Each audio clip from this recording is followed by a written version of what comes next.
Murder के पाती murder के पाती मर्डर के पाती।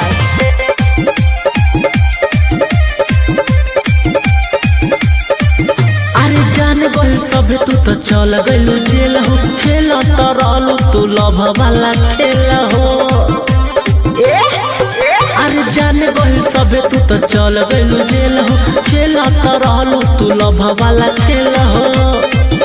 ना तनिको दया आई ना रहाई को रहती के है, तू बुझलू कि बहुत जाई मर्डर के पति के, तू बुझलू कि बहुत जाई मर्डर के पति के। मर्डर के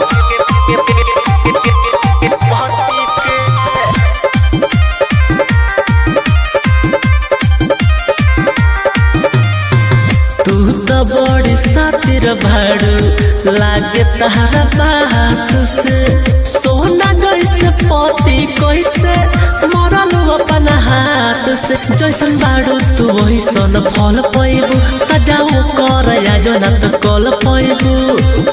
देखेलू ओकर सूरत की ओकरा पर पहटी के है, तू बुझलू कि बच जाई मर्डर के पति के, तू बुझलू कि बच जाई मर्डर के पति के।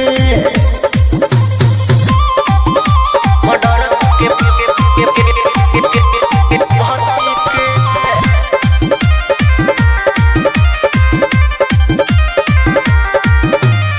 सोहिला में पावतारू कहबन सवाद हो, सौरभ के जिंदगी के कोइलू बर्बाद हो।